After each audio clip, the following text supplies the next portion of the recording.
Class में 30 से ज़्यादा बच्चे होते हैं, वो पर्सनलाइज टीचिंग करने जाएं तो पॉलिसी उसको कैसे सपोर्ट करती है? Personalisation is really difficult but it is not impossible. मेरा सवाल होगा कि आप टीचर हैं, प्रिंसिपल हैं स्कूल की, तो एक जो बच्चे का यूनिक पोटेंशियल है उसको आप स्पॉट कैसे करती हैं? तो जब एक क्लासरूम में तो एक तो है सबको इक्वल अपॉर्चुनिटी मिलनी चाहिए।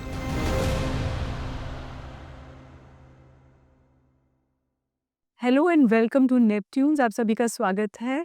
आज हम लोग चर्चा करेंगे how every child is unique.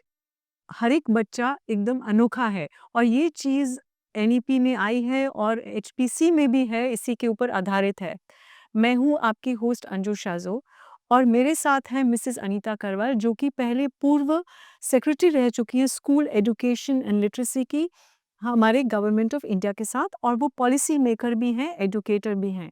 तो वेलकम अनीता आज के इस शो में। तो हम बात चुकी हूँ अंजू, रुको। आज का ये शो शुरू करने से पहले मुझे लगता है कि मुझे अंजू को भी इंट्रोड्यूस करना चाहिए। हमारे जो पुराने कुछ पॉडकास्ट्स में हमारे व्यूअर्स ने, लिसनर्स ने ये कमेंट किया है कि अंजू एक एंकर हैं। मैं कहना चाहूँगी कि अंजू एंकर ही नहीं है, अंजू एक रिनाउंड एजुकेशनिस्ट हैं। ये खुद का स्कूल तो चलाती ही हैं। इन्होंने नेशनल एजुकेशन पॉलिसी का जब एनसीएफ बन रहा था उसके ऊपर आधारित, उसमें कंट्रीब्यूट किया है। जो टॉय बेस्ड पेडागोजी के बारे में आप जानते होंगे, उसकी जो कमिटी थी उसकी ये एक बहुत इम्पोर्टेंट मेंबर थी और वो पूरी पेडागोजी का इजाज़ इन्होंने किया है। तो अंजू सीबीएसई के टीचर्स की ट्रेनर भी रह चुकी हैं। मैं इनके बारे में बहुत कुछ बोल सकती हूँ और जितना बोलूँगी कम है।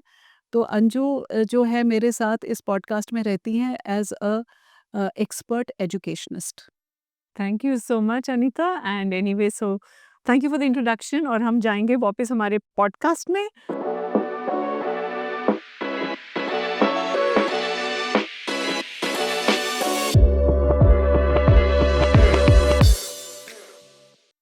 सो अनीता, आपकी जो ये पॉलिसी मेकिंग जर्नी रही है, उसमें आपको कब ये लगा कि ये वन साइज़ फिट्स ऑल जो अप्रोच है मानी जाती है, वो इट्स नॉट यूज़फुल एनीमोर, उसको बदलना चाहिए? ये तो बहुत ही अच्छा सवाल है और इसका सवाल मुश्किल भी है मेरे लिए जवाब देना। पर अंजू मुझे कोई 16 साल एजुकेशन सेक्टर में हो गए। हुँ।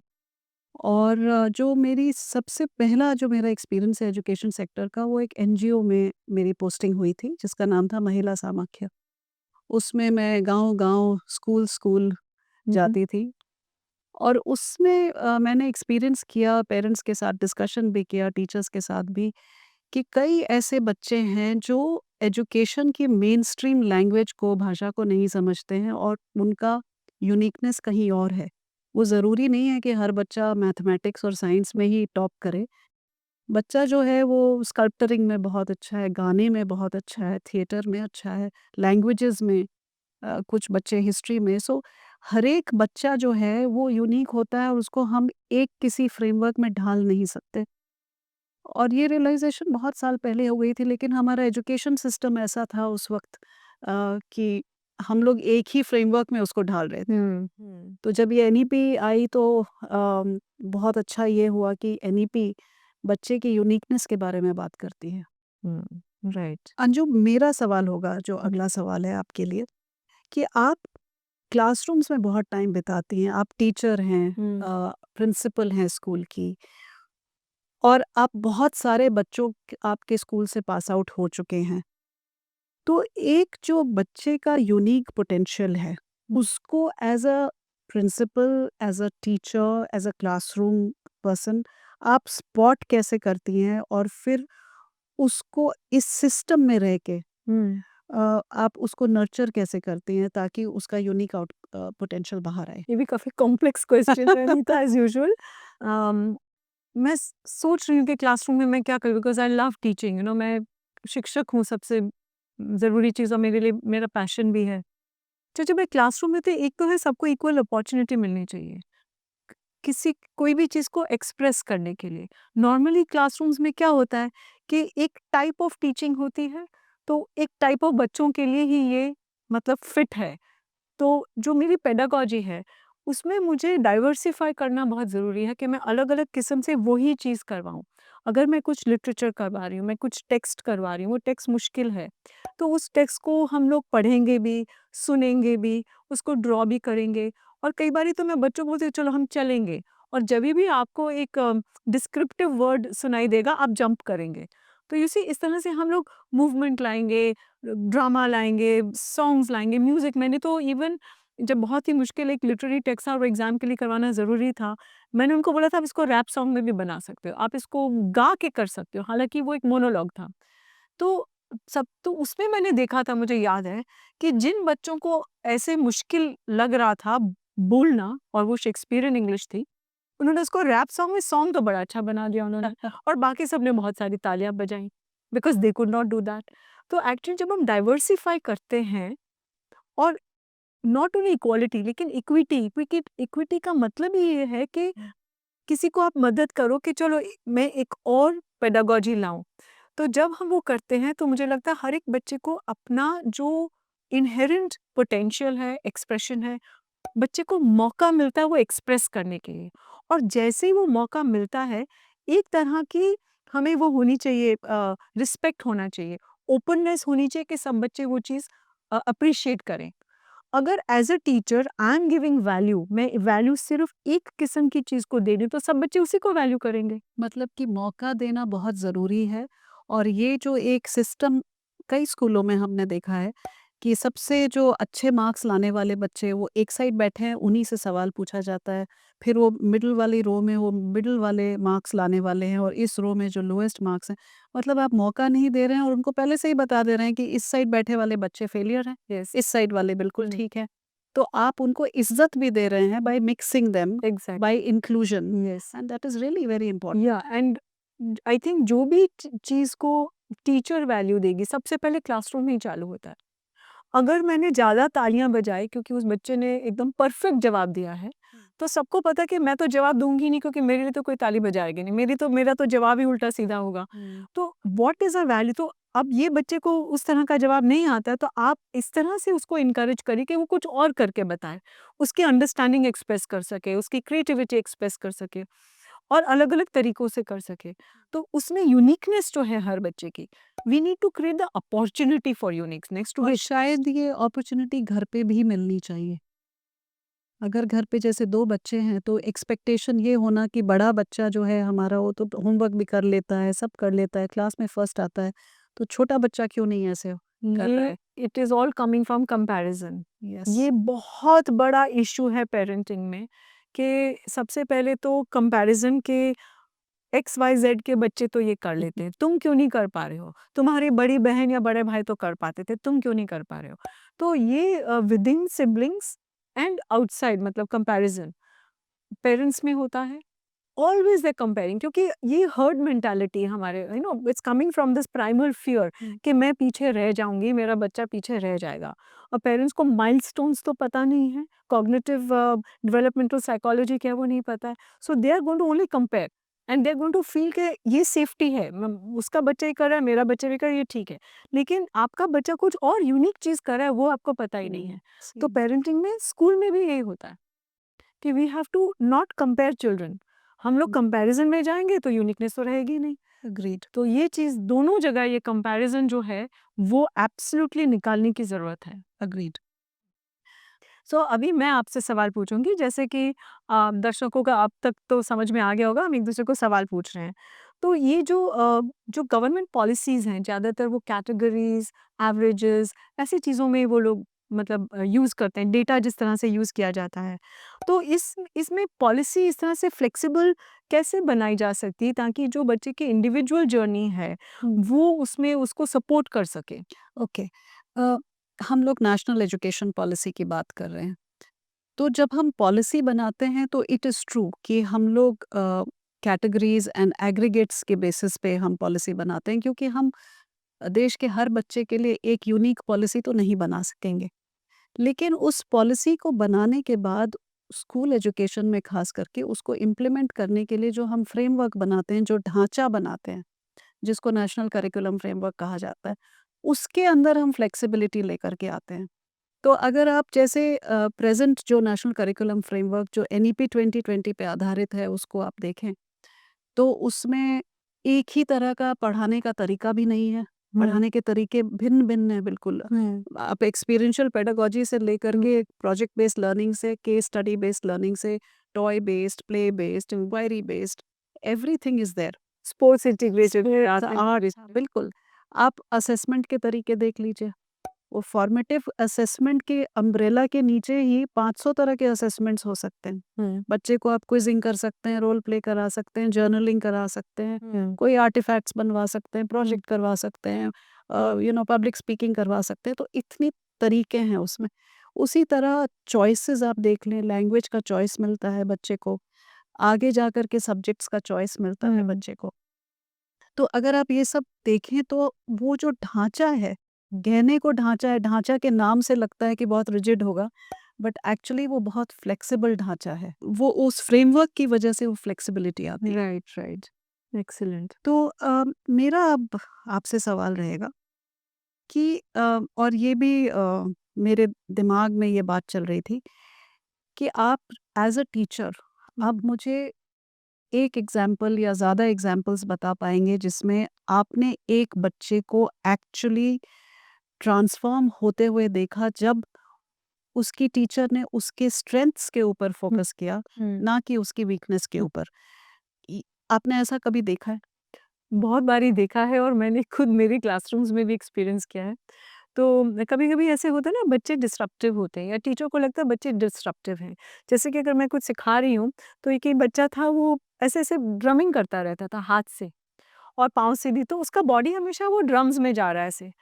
और मुझे लग रहा है I am getting distracted actually, मैं सिखा रही हूँ कुछ, तो मुझे लग रहा है कि ये बहुत ये कर रहा है। फिर मुझे लगा कि अरे! ये शायद इसको तो बहुत इंटरेस्ट होगा ड्रम्स में। तो फिर मैं जब इंग्लिश लिटरेचर पढ़ाती थी, तो मैंने बोला चलो आप सब, हमने सब ग्रुप्स बनाए और मैंने बोला तुम इसको ड्रम करके इसका रिदम बताओ।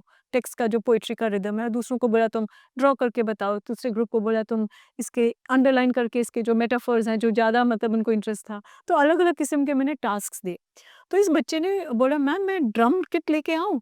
तो स्कूल में किसी उस वक़्त था, तो वो जाके ले आया एक सिंपल सा, और क्लास में उसने बैठ के जो बढ़िया-सा उसने वो पोएट्री का ड्रम का उसने रिदम बताए। तो पहले सबने, तो मैंने तालियाँ बजाई, तो साथ-साथ में सब बच्चों ने बजाई।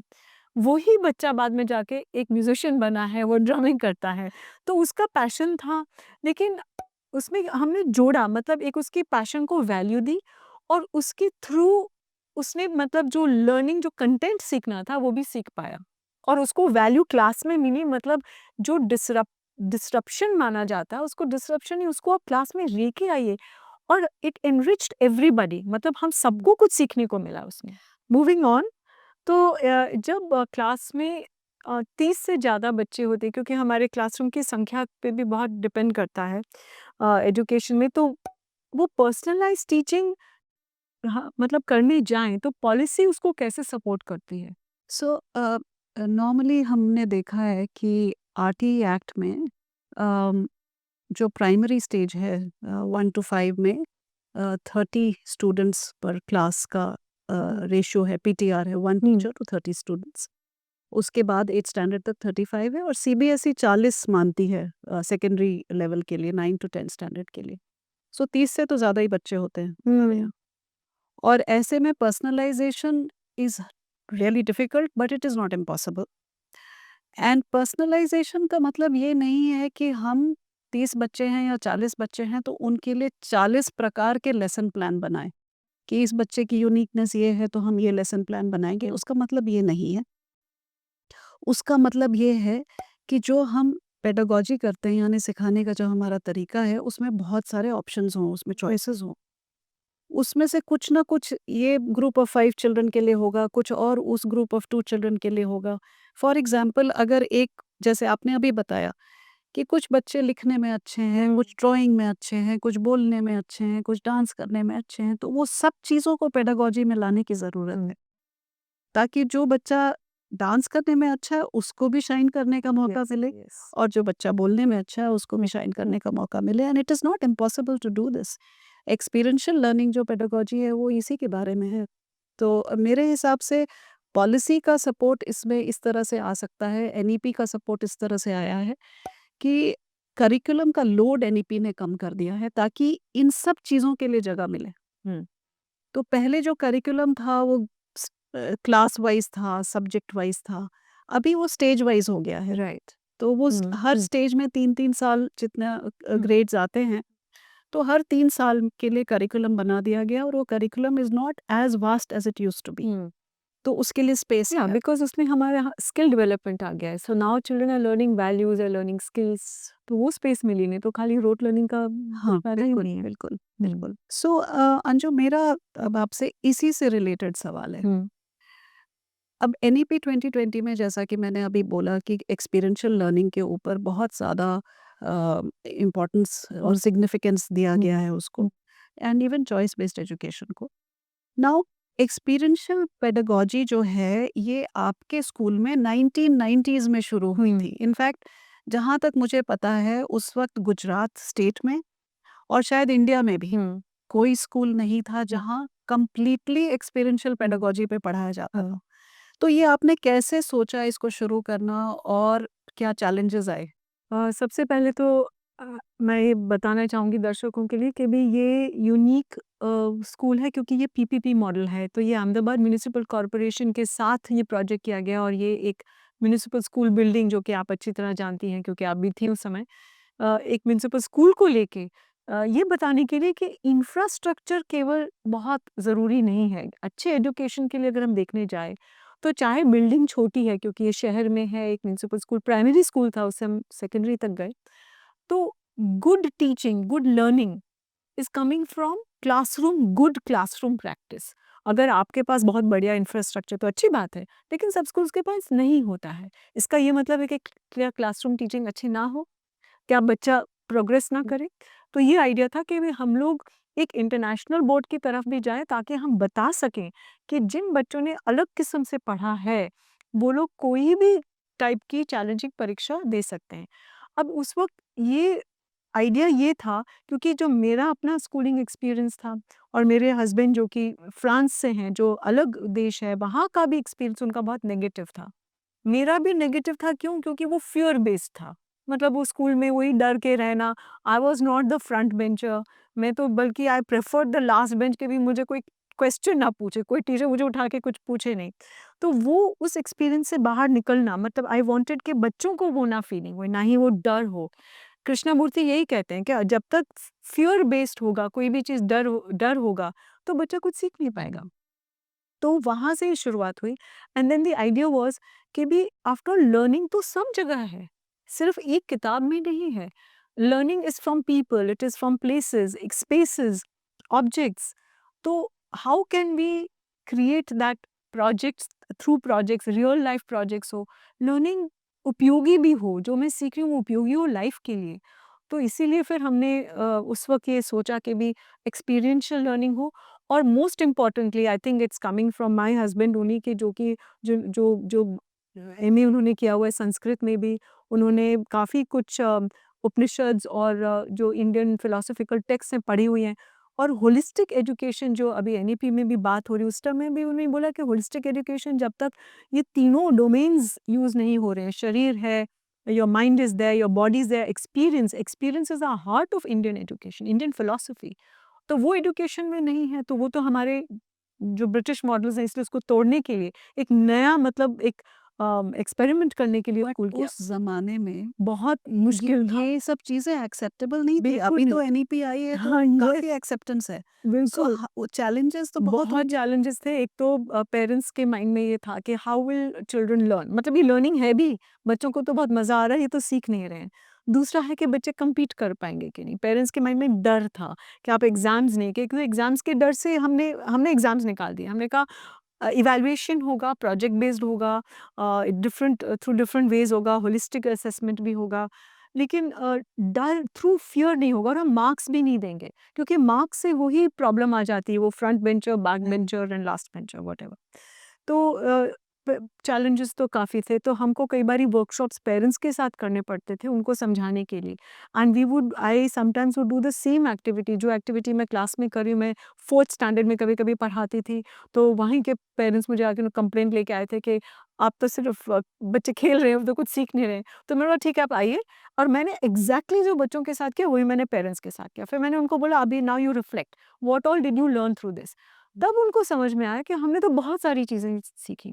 तो ये जो कुछ चैलेंजेस आते हैं। अच्छा, third challenge I would like to share, बच्चों को जो नेबर्स हैं मतलब जो दूसरे बच्चे मिलते हैं, कोई मैरिज है या कोई सोशल फंक्शन है, उसमें दूसरे लोग उनको उनका मजाक उड़ाते थे बच्चों का कि तुम तो कौन सी स्कूल में जाते हो, ऐसे कोई स्कूल होगी जहाँ होमवर्क नहीं देते, यहाँ तो पढ़ाई होती नहीं, तुम तो you will be good for nothing, मतलब तुम कुछ कर ही नहीं पाओगे लाइफ में।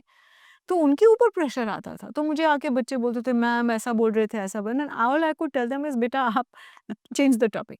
तो ये चैलेंजेस थे, लेकिन कुछ साल के बाद यही बच्चों ने मुझे बताया कि वही बच्चे और उनके पेरेंट्स उनको बोलते हैं वाह तुम तो बहुत होशियार निकले, तुम तो बहुत अलग निकले, you know what you want to do out of life. So from this, there's another question which I need to ask you is कि स्टूडेंट्स के साथ जो इंटरेक्शन आपका इतना ज़्यादा होता है, तो स्टूडेंट्स ने आपको क्या सिखाया है कि what does it mean to be unique, you know, from your teaching experience and from your interaction with students? ये जो यूनिकनेस की हम आज बात कर रहे हैं, अनोखेपन की बात कर रहे हैं, यूनिकनेस का मतलब क्या है? I think it's a very difficult I question. No. So इसमें यूनिकनेस मीन सबसे पहले तो respect for diversity, because we are coming with different gifts. तो इसका जो, जब तक I am not open to differences and diversity, uniqueness बच्चे की निकलेगी नहीं। So to give value to everything and as a teacher to remain open. और दूसरी चीज़ ये है कि कई स्कूलिंग सिस्टम में राइट ऑफ चिल्ड्रन हम राइट ऑफ कर देते हैं कि हमारी लैंग्वेज में आ जाएगा, हमारी बॉडी लैंग्वेज में आ जाता है, आप चाहे आप कुछ भी करिए। अगर शिक्षक के दिमाग में ये है कि this child is not going to succeed, the child will catch it.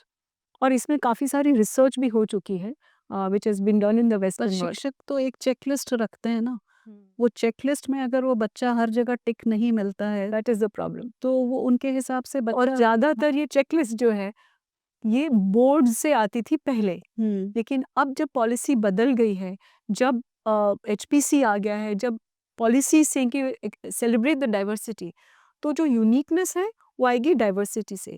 दूसरी एक और चीज़ बहुत ज़रूरी है for it to be important and valued, इसके बच्चों में बीच में इंटरेक्शन बहुत ज़रूरी है। It is not between just the teacher and the children. या हमके जो अपॉर्चुनिटीज़ बनाएंगे तो बच्चे एक दूसरे के बारे में सीखेंगे, they through games, activities, likes, dislikes, and they will learn to value each other. They have to learn to listen to each other. ये चीज़ as a pedagogy is very important in the classroom. इसका मतलब ये हुआ कि बच्चे को हम किसी स्लॉट में हमें नहीं डालना चाहिए। जैसे ही हम स्लॉट में डाल देते हैं बच्चे को, तो बच्चे की क्यूरियोसिटी, उसकी यूनिकनेस, उसका जो भी इनहेरेंट पोटेंशियल है, सब हम किल कर देते हैं। So therefore, what is coming out of the conversation is that uniqueness is unpredictable Yes, completely. and it is beautiful at the same time. Yes. It may be messy, Yes. but it will be very beautiful. Yes, and I think the teachers have to remain open, keep that space open. Yeah. As a teacher, I would say I have to hold that space for the child and Yes. for every child. और and another thing very important, अगर uniqueness हमको celebrate करनी, allow करना है, to be very patient. Yeah. क्योंकि बच्चों में भी डर है, expectations हैं, children are trying to conform also. Conformity इतनी वैल्यू, हम इतनी कंफर्मिटी को वैल्यू देते हैं, पेरेंट्स भी, सिस्टम्स भी, एजुकेशनल सिस्टम्स, मतलब सोसाइटी, समाज भी, that if you are different you are singled out and you, मतलब उसमें इनसिक्योरिटी हो जाती है। So it is so important कि I should keep a non judgemental space for the child. Judgement नहीं होना चाहिए। Not only as a teacher, but also as a parent. Yes, so घर पे भी और स्कूल में भी ये बहुत ज़रूरी है। Agree. सो चलिए अब now my turn to also ask you a question. तो ये मैं सोचती हूँ कि जैसे जो असेसमेंट सिस्टम्स हैं अभी तक तो काफ़ी सारे rote based learning, textbook centric, memorisation के ऊपर बेस्ड थे। तो अब हम बच्चों को किस तरह से बच्चों के जो अलग-अलग टैलेंट्स हैं, जो उनकी अलग-अलग इंटेलिजेंसेस हैं, उसको असेसमेंट के थ्रू हम लोग दिखा पाएँगे? अब जो असेसमेंट में जो शिफ्ट हुआ है, अगर उसको मैं एक बहुत सिंपल भाषा में कहना चाहूँ, तो शिफ्ट ये है कि आह, पहले जब बच्चा घर आता था तो हम पूछते थे अ, क्या सीखा और उसमें से क्या याद है ना? हुँ, पर अब जो शिफ्ट है वो ये है कि जो तुमने सीखा उससे अब तुम क्या एप्लीकेशन कर सकते हो? उसको लाइफ में किस तरह से उतारोगे? उसको किस तरह से यूज़ करोगे उस लर्निंग को? हुँ, उस लर्निंग के साथ आप क्या करने वाले हो? Hmm, that is the shift in assessment, और उसी को वो कॉम्पिटेंसी बेस्ड असेसमेंट बोलते हैं। इसका मतलब ये हुआ कि असेसमेंट जो हम रीइमेजिन कर रहे हैं, नाउ असेसमेंट एक तो फॉर्मेटिव ज़्यादा होगा, जो हम बहुत बार बात कर चुके हैं अपने पिछले पॉडकास्ट्स में भी, जिसका मतलब है कि टीचर पढ़ाते-पढ़ाते असेस कर लेगी अलग-अलग एंगेजिंग और जॉयफुल तरीकों से, बच्चे को पता भी ना लगे ऐसे भी, कि बच्चा कहाँ स्टैंड करता है, उसको कंस्ट्रक्टिव फीडबैक दे देगी और अपनी जो पढ़ाने का जो तरीका है उसको थोड़ा चेंज कर लेगी, मॉडिफाई कर लेगी, हुँ, ताकि जो कुछ गैप है वो फिल हो जाएगा। राइट। और उसके लिए जो है पोर्टफोलियो मैनेजमेंट करना हो या और भी तरह के जो हुँ, फॉर्मेटिव असेसमेंट्स हैं वो करना हो, वो बहुत इम्पोर्टेंट हो जाते हैं। हुँ, बट मेरे हिसाब से जो आपने अभी एक बात कही, उसमें 2 चीज़ें, एक तो पीयर लर्निंग की आपने बात कही और एक सेल्फ असेसमेंट की। ये 2 चीज़ें हमारी ना तो पहले कभी पॉलिसी में थी, ना हमारे ढांचे में, फ्रेमवर्क में थी, और ये पहली बार इसकी बात हो रही है।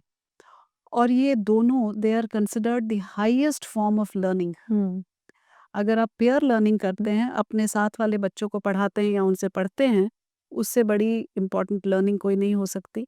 और जब आप रिफ्लेक्ट करते हैं, जब अपने आप को असेस करते हैं, उससे अच्छा कोई मेटाकॉग्निशन नहीं हो सकता। बिल्कुल। आपको याद होगा अनीता कि हमारे जो रिपोर्ट कार्ड्स थी, जो हमारी प्रोग्रेस कार्ड स्कूल की थी, right from 1990s late 1990s जब से स्कूल चालू हुआ, वो सेल्फ रिफ्लेक्शन से ही चालू होती थी बच्चों की। और वो होलिस्टिक होती थी। मुझे याद है कि मेरी बच्चों की जो रिपोर्ट कार्ड है, जो पहली बार मैंने देखा, वो करीब 40-50 पन्ने का रिपोर्ट कार्ड था। उसमें कहीं मार्क्स नहीं थे और हर सब्जेक्ट में उसकी competency, multidisciplinary competency, competency with peers, with teachers, life skills, hmm, literacy skills, हर चीज़ के बारे में डिस्क्रिप्टिव रिपोर्ट कार्ड था। हुँ, और उसको पढ़ने और समझने में मैं और मेरे हस्बैंड तो बैठ करके we took 2 to 3 days to actually internalise it, and I remember coming back here with questions कि इसका क्या मतलब है? इसका क्या मतलब है? और मेरा सबसे पहला क्वेश्चन ये था, मार्क्स कितने मिले हैं? रैंक क्या आया है? फिर मुझे समझाया गया कि नहीं, इस स्कूल में ऐसा नहीं होता है, and what a pleasant change. मेरा बच्चों की तो एंग्ज़ायटी होती है, पेरेंट्स की कितनी होती है? बहुत होती मेरी तो एंग्ज़ायटी उसी दिन खत्म हो गई। हुँ। मुझे लगा मैंने सबसे अच्छे स्कूल में अपने बच्चों को डाल दिया है। Thank you. मैं ये इसी चीज़ के बारे में कहना चाहूँगी क्योंकि बच्चों के दिमाग में जब वो एक मार्क्स का सिस्टम आता है और उसको एक स्लॉट में डाल दिया जाता है, तो मेरे दिमाग में ये आ जाता है कि I am really bad in mathematics या बैड इन व्हाटएवर लैंग्वेजेस। तो उसके बाद मैं इसको बच्चे को लगता है कि ओके ये दिस इज़ मी, उसकी आइडेंटिटी बन जाती है। टीचर्स के भी माइंड में ये आ जाता है कि भई this is the way the child is not good, तो उसके बाद टीचर का भी बिहेवियर चेंज हो जाता है। I would like to quote one study, if I'm not wrong, it was called the Pygmalion effect. उसमें उन्होंने पुरानी स्टडी है, उसमें उन्होंने ऐसा किया कि बच्चों को रैंडमली एक स्कूल से दूसरे स्कूल में डाला और टीचर को इन अ रैंडम वे बोला कि this child is good in maths, this child is good in English, this child is not good in this and not good in, which was not the case at all, but उन्होंने randomly information इस तरह से teachers को दी which was not accurate. In 6 months जिस teacher को बताया गया कि ये बच्चा मैथ्स में वीक है, दूसरे स्कूल से आया, एक्चुअली बच्चा अच्छा था मैथमेटिक्स में, लेकिन टीचर को उल्टा बताया गया। उस बच्चे की जो क्षमताएँ थी मैथमेटिक्स में कम हो गई एंड वाइस वर्सा। जिस बच्चे को बताया गया कि बच्चा बहुत ही अच्छा है लैंग्वेज में या किसी और चीज़ में, बट बच्चा इतना अच्छा नहीं था, शायद उसका परफॉर्मेंस अच्छा नहीं था। उस बच्चे की performance became better. This is a very coated study. तो इसका मतलब क्या हुआ कि जो टीचर है उसकी एक्सपेक्टेशंस जो हैं, children are matching the expectations of the teacher also. Similarly of parents, जो हमारी एक्सपेक्टेशंस हैं, they become what we call self fulfilling prophecies. तो इस चीज में, इस ट्रैप में से निकलना कैसे निकले, अगर तो one way of doing is through this holistic assessment where we are celebrating different things. But I would like to say कि जो आप बता रहे हो ना, कई पेजेस का है HPC, I would like to just reassure lot of teachers कि they don't have to do this long report card. जो HPC जो बन रहा है and it is in the process, CRT के द्वारा जो बन रहे हैं, I think they are going to be, templates are going to be made in a way which are easy to, very simple, very जहाँ easy tick to mark do. करना है और उस तरह से वो लोग असेसमेंट कर पाएंगे। अंजू, इसी से रिलेटेड एक और question before you go on to the Okay. Next question. आपके स्कूल में एक बहुत ही यूनिक चीज़ मैंने देखी है, एंड दैट इज़ कि एक्सपीरियंशियल लर्निंग तो है ही, जो स्पेसेस हैं स्कूल में, हम्म। एक एक सेंटीमीटर लर्निंग के लिए यूटिलाइज होता है। हम्म। तो ये क्या है? ये हम्म। थोड़ा सा आप बताएं व्यूअर्स को। सो मैंने जैसे पहले बोला, एक तो ये म्यूनिसिपल स्कूल है, स्कूल बिल्डिंग है, तो जगह बहुत कम थी हमारे पास क्योंकि हम शहर में हैं। तो हमारे पास वो बड़े बड़े गार्डन्स नहीं हैं और या कुछ ग्राउंड इतना कोई बड़ा नहीं है, तो हम शहर के गार्डन्स वगैरह यूज़ करते हैं। और जो स्कूल में जो स्पेस है, तो अब बच्चे मतलब सब जगह बैठ पाएँ, उसको यूज़ कर पाएँ। तो हमने बच्चों को ही बोला, क्योंकि उनको कुछ तो करना है ना, जब क्लासरूम के बाहर जाएँगे, तो उन्हीं को बोला कि you develop the space for younger children. मतलब एक हायर क्लास को बोला कि तुम इस स्पेस को कैसे डेवलप करोगे। तो हर 2-3 साल में ये प्रोजेक्ट बदलता रहता है और बच्चे अलग-अलग तरह से यूज़ करते हैं। लॉबी एरियाज़ में हमने उसी टाइम पे ग्राउंड में वो स्टापू बना दिया था, तो बच्चे वहाँ खेलते हैं। दीवारों पे हमने कुछ गेम्स कर दी थी, मतलब बच्चों ने की थी। कहीं-कहीं कुछ पेड़ के नीचे बैठ के कोई चेस खेल रहे हैं, कोई बैठे हुए हैं, कुछ कन्वर्सेशंस हो रही हैं। एक पेड़ के नीचे हम हमारा कैफेटेरिया चलाते हैं। ये कैफेटेरिया भी प्रोजेक्ट है, नॉट कि भी स्कूल की कैंटीन है, लेकिन ये बच्चे खुद ही खाना बनाते हैं और खुद ही वो उसमें मैथमेटिक्स सीखते हैं, साइंस सीखते हैं। बहुत सिंपल है, एक गैस का सिलेंडर है, एक प्लेटफ़ॉर्म है और पेड़ के नीचे वो शेड है, कुछ कुर्सियाँ और टेबल रख दिए, तो वहाँ पर वो कैफेटेरिया बन गया। तो गार्डनिंग है, अच्छा हमारे पास जगह नहीं थी गार्डनिंग के लिए क्योंकि बड़ा गार्डन नहीं है, तो एक प्रोजेक्ट ये बना कि वर्टिकल गार्डन करेंगे। तो बच्चों ने वही पौधे मतलब लटका-लटका के उसमें सारा फिज़िक्स सीखा, उसमें इरिगेशन कैसे होगा, वो पौधे कैसे उगेंगे, तो उसमें कितनी सारी साइंस के कॉन्सेप्ट्स आए, मैथमेटिक्स के आए, डिज़ाइनिंग के आए, रिसाइक्लिंग के आए, कि जो चीज़ें यूज़ करेंगे। तो हर एक स्पेस को हमने इस तरह से देखा कि भी how can we learn through this. और अमेजिंग। एक चीज़ ये है कि बच्चों को ही बोला कि आप ही इसको यू यूज़ इट। सो दीवारों को पेंट करना है, कोई इंस्टॉलेशन करना है, बर्ड फीडर्स बनाने हैं, कहाँ जाके कुछ बना के उन्होंने डाल दिया। It is after the school is of the child.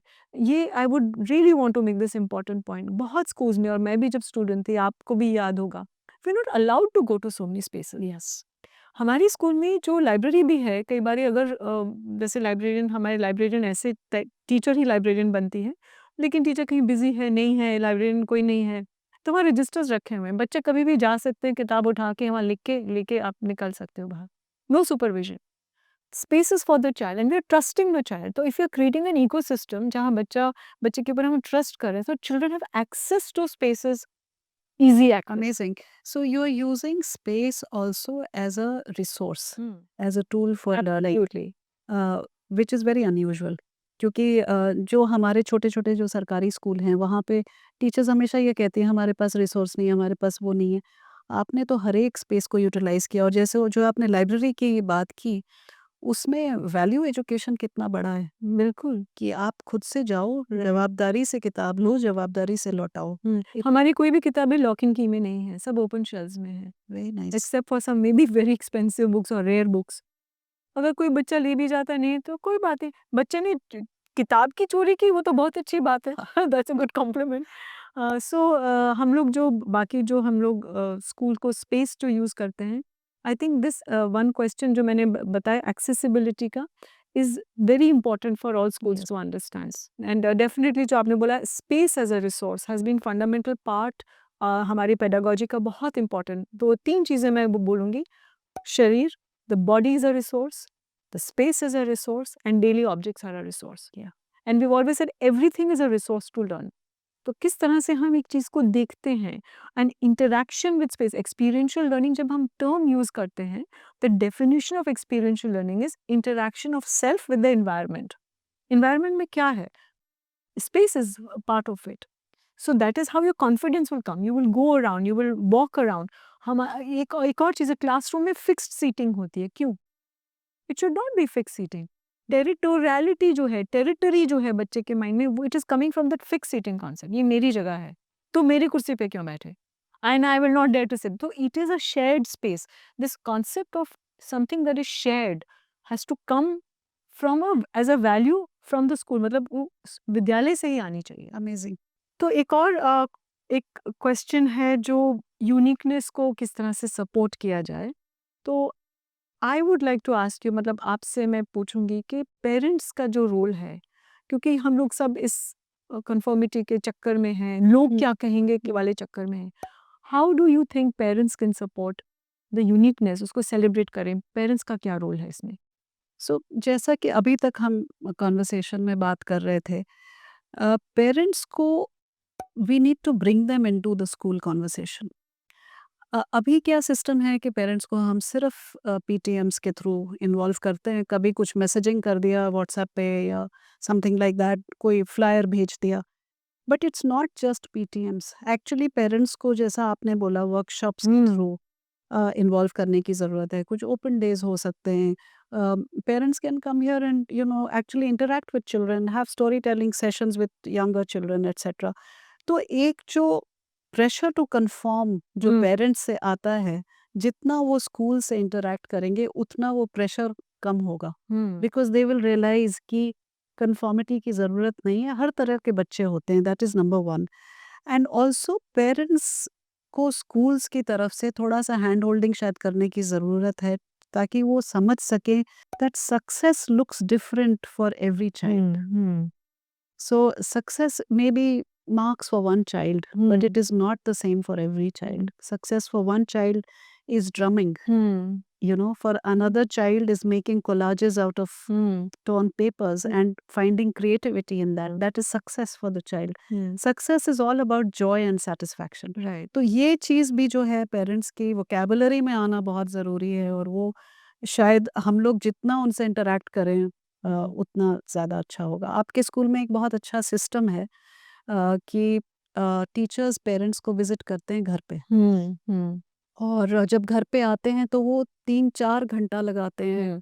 कैसे रहते हो? कबर्ड में कपड़े कैसे रखते हो? टेबल पे क्या-क्या सजा के रखा है? अच्छा, खाने में आज क्या खाया?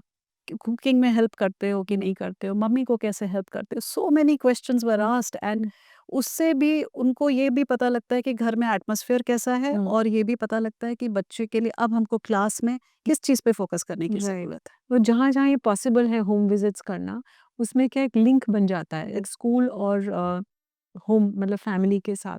और हमें ये भी पता चल जाता है कि किस माहौल में बच्चे पढ़ रहे हैं। सपोज़िंग हम लोग जब किसी के घर जाते हैं, पता चलता है कि अरे!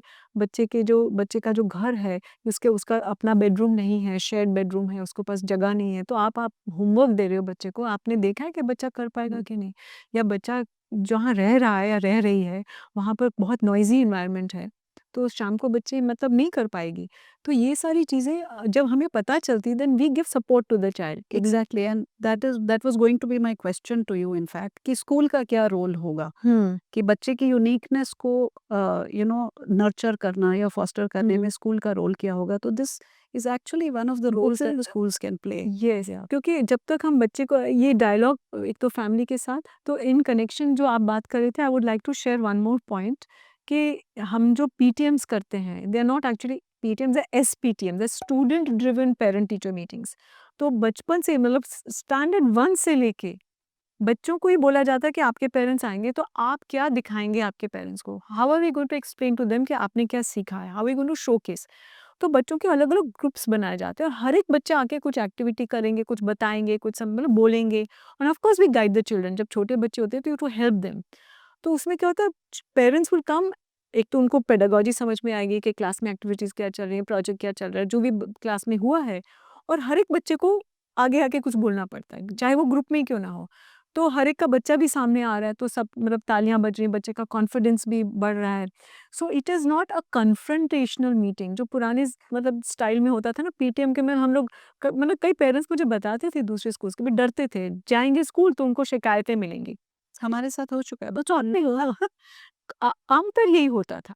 But this has to change. We are there for the child. बच्चे को हमको सपोर्ट करना है। तो एक ये चीज़ है। तो I think how can schools celebrate uniqueness? हाँ, इसी तरह से कि give value to the child, what the child knows. बच्चे की अपने इंटरेस्ट क्या है, उसका पैशन क्या है, उसको उसका कौन-सा स्किल है, उसको कैसे एनहांस किया जाए, कैसे डेवलप किया जाए। एंड सर्टेनली नॉट जैसे आपने बोला स्लॉट्स में डालना। Comparison has to be out. अगर हम कंपेयर करेंगे तो वहीं बच्चा मार खा जाता है, because every child is different. So I think one final question, please allow me that. So if I were to ask you to uh, tell me what would your dream school in India be like, uh, which celebrates the uniqueness of the child, and I want you to say it in words, in adjectives maybe. So what would be those 5, 7, 8 adjectives you would like to use for your dream school? Maybe some nouns also. Maybe some nouns, yes. Freedom. Freedom. First thing, and when I ask children, that's what they say. So freedom is one word that comes to them. Um, Diversity of them. Diversity. Lots of things. Accessibility, flexibility, uh, freedom from time also, in the different kinds of freedom. ये जो बंदिश है, ये आजा, zero exams. All children are scared of I love exams. that.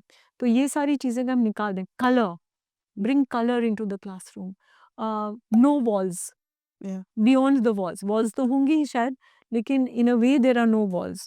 तो हम बाहर भी सीखें, अंदर भी सीखें. Joy. Very important to have joy. And I would add noisy, Noisy, yes. Noise तो होगी, joy होगा तो फिर when they're colorful and painted, noisy, and maybe a lot of debates and arguments going on, children doing things. doing things. field trips मतलब बच्चे and doing, so there should be corners कहाँ. I would like, मतलब ये तो it's not always possible, but हम dream school की बात कर रहे हैं.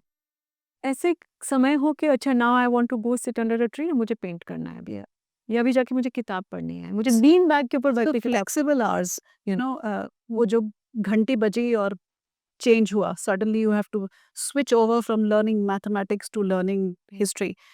So flexible hours would be, Yes, at least some space for that. yeah, कुछ yeah. कुछ मैं अपने I should be able to do, but I think every child wants to express and to feel free and to feel valued. See, दो चीज़ें हैं, being valued and being validated. ये दोनों चीज़ें बहुत ज़रूरी है. The child who is invisible in the classroom is the child who is going to create problems in society tomorrow. क्योंकि उसको ना ही validation मिला. तो स्कूल में अगर हम वो ला सकें, फैमिलीज़ में अगर हम वो ला सकें. मैं किसी को मिली थी, I think he is an IIT, and he told me कि उसके फादर ने उसको बोला कि तू फेल भी हो जाए ना, कोई बात नहीं, चॉकलेट रखी है तेरे लिए, तू चिंता मत कर. He graduated from IIT. His grandfather I think used to tell him that कि तू डोंट वरी अबाउट पासिंग और फेलिंग एग्जाम्स. तो इस तरह का पेरेंटिंग हो कि I love you no matter what, Yeah. I do, it's not a problem, हाँ कोई बात नहीं, देखा जाएगा. तो ऐसा बच्चा तो यूनिक होगा ही होगा. एब्सोल्युटली. अच्छा, आपका क्या ड्रीम स्कूल होगा? मेरा ड्रीम स्कूल, जो आपने बोला उससे कोई खास फर्क नहीं है. आई थिंक मेरे लिए इट इज़ वेरी इम्पोर्टेंट कि बच्चा खुश रहे.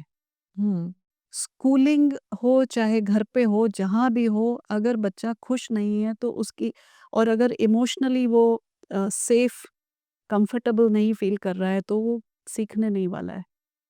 सो safety, comfort, joyousness, and very engaged format of learning. The pedagogy has to be very engaging. I think I'll be happy with just that. Wonderful. So I think इसी के साथ which is all of these things are in the NEP now. Yeah. So पहले तो इस तरह की policy थी नहीं, अब पॉलिसी है, NCF है. There is no reason why schools and parents together cannot create a more conducive environment बच्चों के लिए. मतलब एक ऐसा माहौल क्रिएट किया जाए जो बच्चे सचमुच में खेल के साथ खिल सकें. बिल्कुल. तो इसी के साथ आज का आई थिंक हमारा एपिसोड हम यहीं पर समाप्त करते हैं। Anita, thank you very much for this lovely conversation thank you. and thank you very much for being patient for these long podcasts which I think are happening now, but I hope it is useful. Thank you very much for watching and stay tuned to Neptunes. Namaskar.